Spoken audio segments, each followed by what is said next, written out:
Hello everyone. In this lesson we look at square roots, the Pythagorean Theorem, and the concept of real number classifications.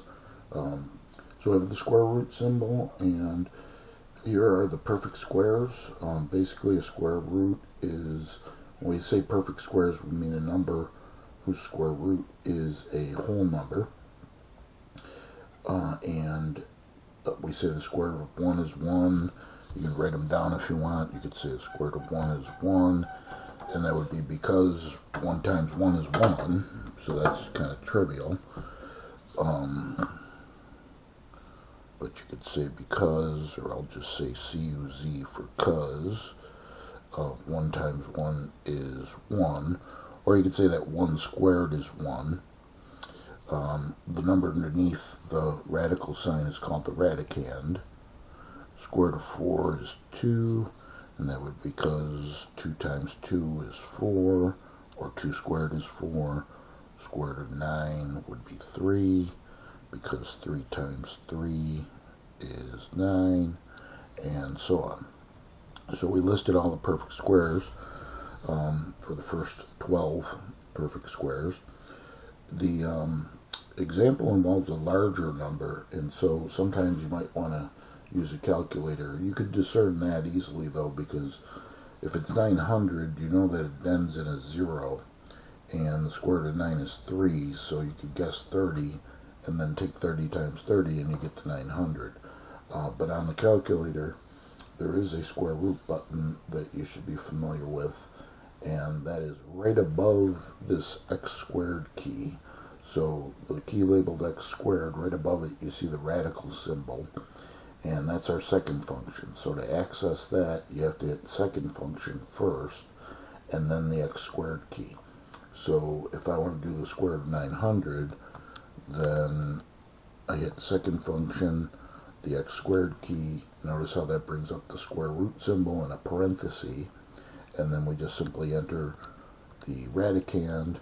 You can close the parenthesis, actually. If you don't, it really doesn't matter, but good habit to close it. And press enter or equals, and you get the answer. So for the pencil problem, you might be able to guess that since the square root of 12 is 144, maybe the next one after that, or square root of, I'm sorry, I said that backwards. Square root of 144 is 12. You might want to guess that what if it was 13? Well, then take 13 times 13, and you get the square root of 169. But those larger square roots, probably just use your calculator. So I'm going to do the square root. So second function, the x squared key again, and 169, and I press enter or equals, and we get 13.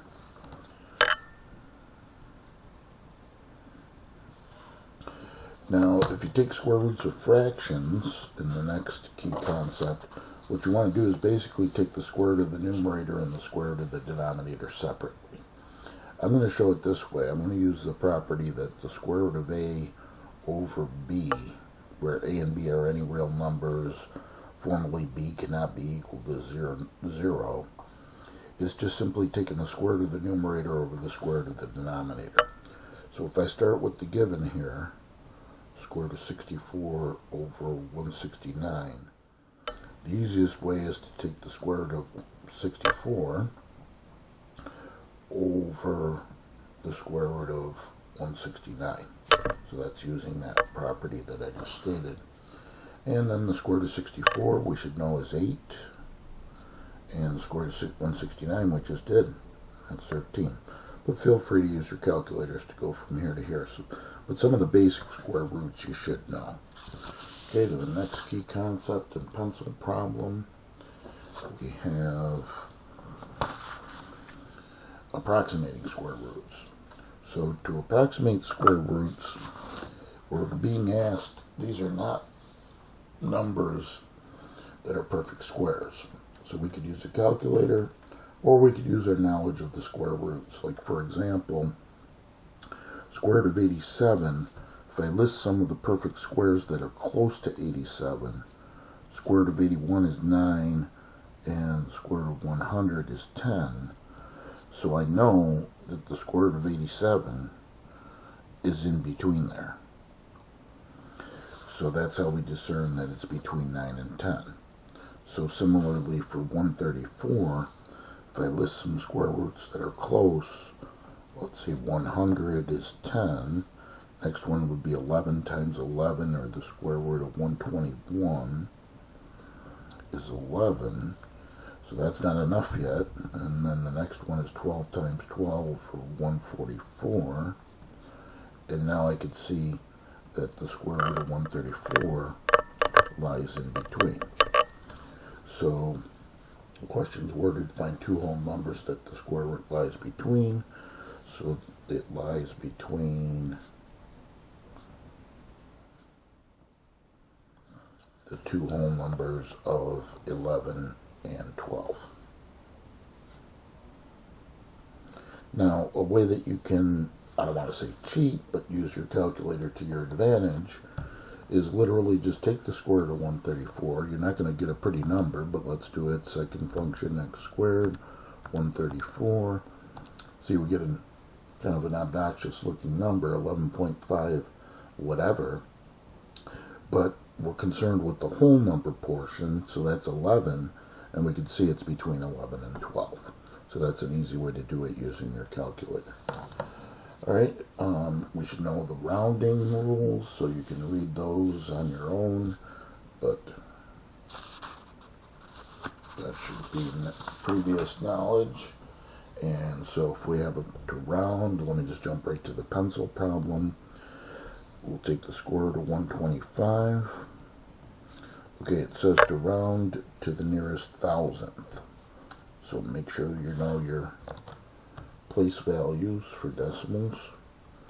So if I do the square root, that's definitely where you need a calculator. So second function, the x squared key, 125 equals, okay, we get 11.18033,989. 11.1803, double check that, 18033,989. Okay, so make sure you realize the decimal place values to the right of the decimal. First digit is tenths, next digit is hundredths, and then thousandths. So if I want to round to the nearest thousandth, I'll put a little arrow there, and I look to the right. I usually box that one off, and that if that's 5 or larger, we round up, or if it's less than 5, I use the term truncate. So you just drop it, and all the digits to the right of it, so 11.180 would be the rounded value. Okay, so then we get into the Pythagorean Theorem. So some preliminaries to the Pythagorean Theorem are some knowledge of right triangles. Right triangle is a triangle where one of the angles is 90 degrees. And you can see we have an example here. We use this little box, this little square box, to represent that that's the right angle, or the 90-degree angle. And opposite of that is the longest side, referred to as the hypotenuse. And the other two sides are referred to as legs. And one property that we're going to need is to undo a square root. That is, we're going to use the Pythagorean Theorem, which is commonly known as c squared equals a squared plus b squared, where we always label c as the hypotenuse and a and b can be arbitrarily labeled as the legs. We could also write the theorem in the reverse order, and we'll see a need for that in the future. But the key concept here is what we call the square root theorem, about undoing a square root. So, as we wrote, if you have x squared equals 25 and you want to undo this squaredness, you just simply take the square root. Now, formally, we introduced this plus or minus because it really could be, in this case, the square root of 25 is 5. It could be a positive 5 or a negative 5, because a negative 5 times a negative 5 is a positive 25. But for our purposes, since we're talking about a triangle, the lengths are always positive, so therefore we're just going to take the positive version. So that's a formality that at this point we don't pay that great attention to, the negative sign, that is. So when we solve for the hypotenuse, I'll run through the pencil problem. We're going to have to use that square root theorem. You could read the example. You might want to make a sketch of the situation first. And it says, find the missing side in the right triangle when both legs measure 7 feet. And we're told to round to the nearest thousandth, so you might want to note that. Alright, so let's draw this. It doesn't have to be accurate in terms of the sketch, but make sure you make a little right triangle. And we're told both legs are 7 feet, so label one of them as A, just call it 7, another one is B, call it 7. We'll include the units at the end, and it looks like C is the unknown. So therefore we start with the Pythagorean Theorem. C squared equals A squared plus B squared, and we just simply substitute in the two sides that we know. We're always going to know 2 out of 3 of these sides. And so we know A and B, so that's 7 and 7, so C squared equals 7 squared plus 7 squared, just making the substitutions. We're going to want to square these 7s. You could do that on your calculator.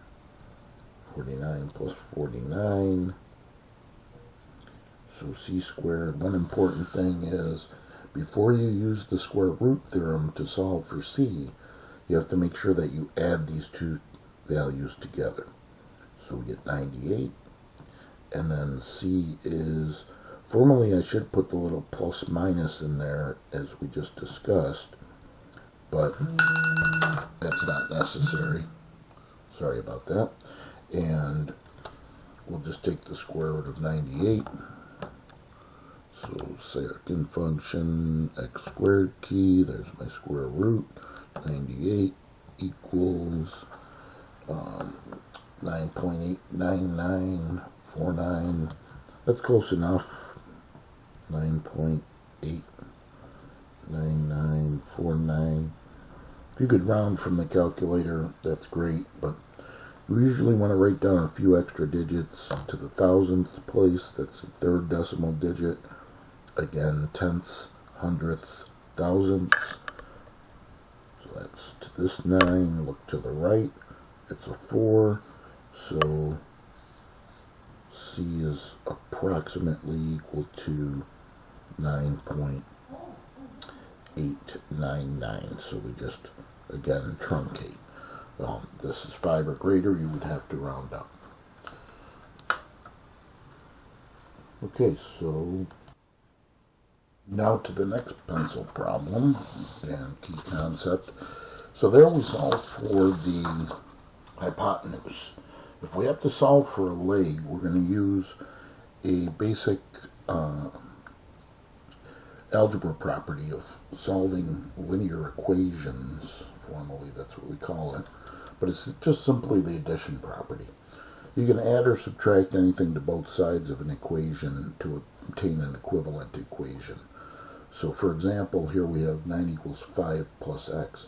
Certainly we can guess that x must be 4 because 5 plus 4 is 9. But to show it algebraically, we're just going to undo this 5 by subtraction. And we're going to subtract 5 from both sides, line up the equals, draw an addition bar, and x is equal to 4. Now, sometimes students are not comfortable when the variable or the letter is on the right. And since that's the case, we're going to suggest that if you have to solve for a leg in the right triangle, start with, instead of c squared equals a squared plus b squared, start with a squared plus b squared equals c squared. And you can see in this example, I'll just point out the main idea, that when we label the hypotenuse, and that's again C, and the leg, this could be arbitrarily A or B. We're going to label that as A, and this is B, that's my unknown. You could say that's question mark. And when we make our substitutions, we substitute A is 7, B is 11. And notice that to isolate the B squared, in order to use the square root property, which is going to be our last step, we have to subtract this 49 first.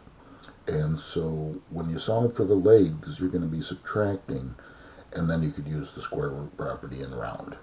So to the pencil problem,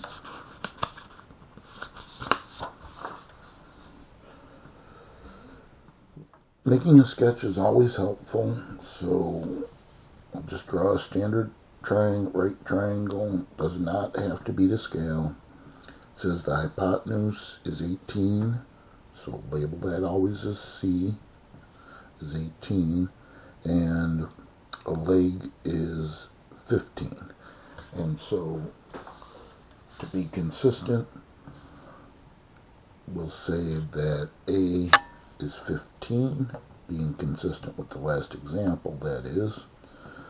A is 15 and B is the unknown.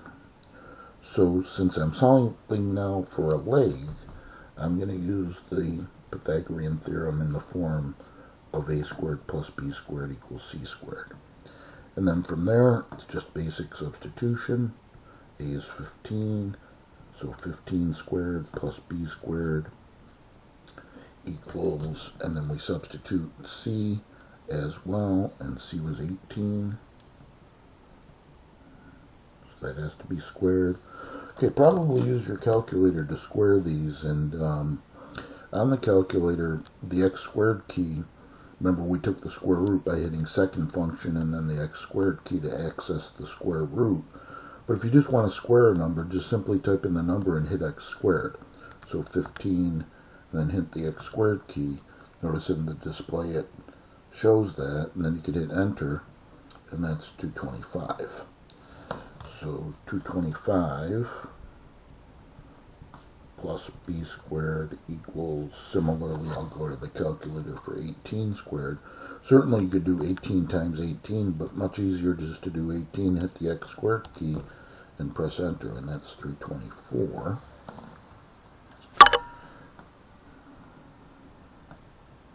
Okay, now notice that in order to isolate our b squared, we have to subtract the 225. So I'm going to show it literally, minus 225, line up the equals, minus 225 here, draw the addition bar. 225s are gone, that's why we did it. No need to write a 0 here, just bring down the b squared, line up the equals, do the subtraction, use a calculator if necessary. 324 minus 225 equals 99. And then the square root theorem. So b is the square root of 99. I'm going to say implies that b is approximately, is not equal to, and the square root of 99, second function square root, 99 equals 9.94987 is what I'll write down. 9.9487. And so then let's read the directions. Oops, I wrote that down. 9.94987. So 9.9. Let me scratch that out, I'm sorry. 9.94987. Okay, and let's read the directions. Where's the rounding? Thousandth again. So 10th, 100th, 1000th. Okay, here's a setup point. When we look to the right, it's an 8, which is 5 or larger, so we have to round up. The 9 needs to become a 10, so that's can't really be a 10 in that place value. You can't write 10s, so that's going to go to a 0, and the 4 is going to carry over and increase to a 5. So 9.950. Okay, so Here's an application problem. Diagonal of a rectangle, the diagonal of a rectangle. That's always the hypotenuse. Gave an example of a TV set and found the length of the diagonal. You can read through that on your own. Do the pencil problem. Swimming pool. Let's draw it. It's a rectangle. Length is 34 by 21. That's the width. We want the length of the diagonal from one point to the other, one vertex to the other. Notice that creates a right triangle. If you want to sketch the right triangle separately and label, let's say this is B is 34, A is 21. Doesn't matter, A and B. Switch them if you need to, or if you want to. And C is question mark. So that's the hypotenuse, so therefore we use the formula C squared equals A squared plus B squared. And again, just as engineers say, plug and chug. A is 21, so 21 squared, plus B is 34, so 34 squared. So we then have C squared is, alright, I'm going to use my calculator. 21 squared is 441, plus 34 squared is 1156. So therefore C squared, remember you have to add to get the total first. 441 plus 1156 is 1597. And now the square root property. So square root property always the last thing. Square root of 1597. Use the calculator for that. So again, second function, square root 1597 is 39.9624. 39.9624.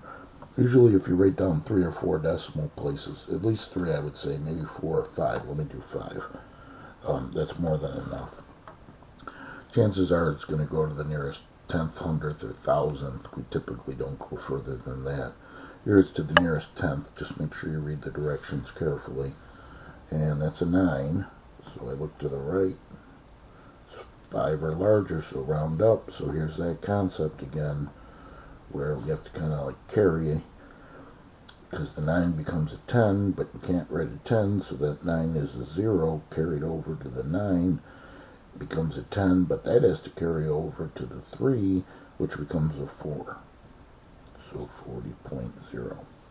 Well, and then I suppose we should include the units, feet, right?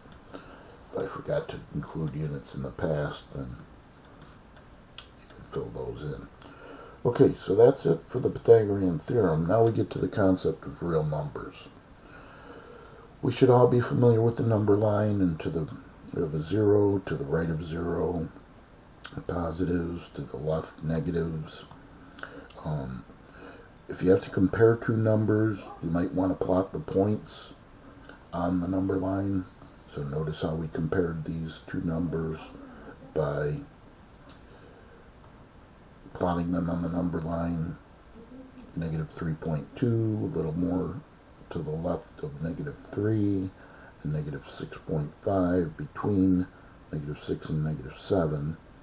But you can see that negative 6.5 is less than negative 3.2. So remember the inequality symbols, less than and greater than.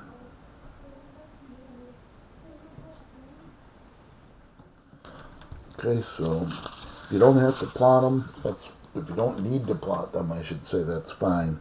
But it's always, especially when you're dealing with negative numbers, convenient to plot. Okay, I'm here. I see they're negative numbers. So I'm going to go negative 1, negative 2, negative 3, negative 4, negative 5. Let me say this is negative 6 and extend that. Alright, that's enough because negative 3.8, kind of close to negative 4, and negative 5.4, a little closer to negative 5. But you can see since negative 3.8 is to the right of negative 5.4, we would write that negative 3.8 is greater than negative 5.4. Okay, there's a little lag in the video here. There we go. So, the next concept is rewriting with an opposite perspective. And that's just reversing the numbers and reversing the inequality symbol. So all we do is, you can read the example, reverse the numbers, minus 1 on the left, minus 3 on the right, and the inequality symbol reverses as well. So the less than becomes greater than. You could verify that by plotting it as well. This is 0, here's negative 1, negative 2, negative 3. And negative 1, you could see, is greater than negative 3. And then similarly, negative 3 is less than negative 1. Okay, the next thing is talking about sets of numbers. We use this either roster form, a list, or this fancy, what we call set builder notation, where you don't really have to worry about it, just focus on the rule that defines x. So you can read that formally. And here are the sets of numbers. We start with the whole number, natural numbers, and the natural numbers are 1, 2, 3, and so on. Just what we would consider as what are sometimes called the counting numbers as well.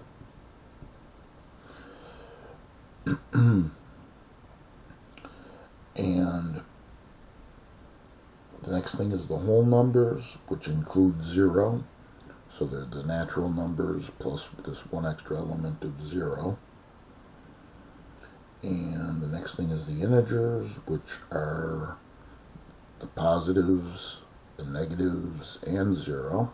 Notice these little 3 dots, these are read as ellipses or ellipsis.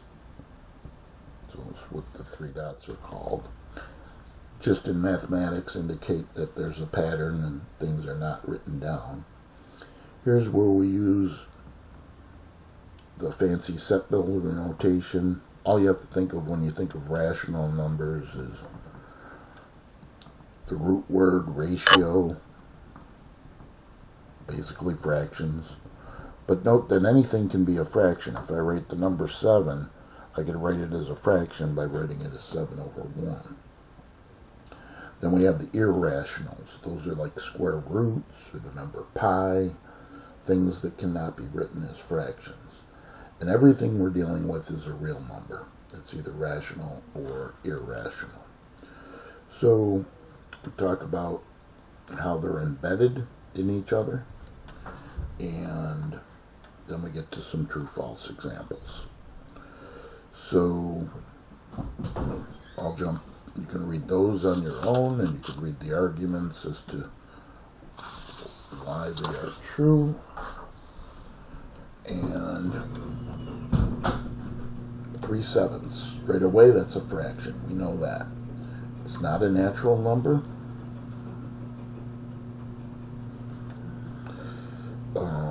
It's not a whole number. Just look at the list of what defines naturals and wholes. It's not an integer. It is rational because it's a fraction. And if it's rational, it cannot be irrational. It's either one or the other, rational or irrational. And then everything that we're going to deal with in this course is real. And if you go to subsequent courses, we might be talking about imaginary numbers. Here's another example of using the same concepts, but now in true-false. Jump to the pencil problem. Every whole number is an integer. That's true, because remember, just like I gave the example before, pick a number, any number, 83. That's a whole number. It is also an integer, because 83 is amongst the list of whole numbers and integers as well. 3/4 is irrational. Remember, it can be rational or irrational. The only irrational, so this is going to be false because that's irrational. Only irrationals are like square roots of numbers that aren't pretty. Like square root of 2 is 1.414, and it goes on and on forever. Those are irrational. Another example, pi, approximately 3.14159, goes on and on forever. Those are the irrationals. Rationals are fractions or any of the integers, etc. And then a final concept, absolute value. It's really defined as the distance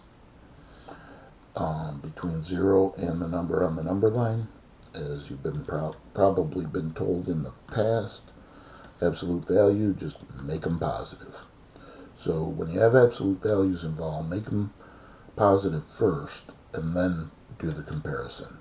So like in this example, pencil problem, absolute value of -3 is 3, absolute value of -5 is 5, and now plot them if you need to, but obviously 3 is less than 5. Okay, so that ends lesson 4. Hopefully that helps you with the take-home quiz.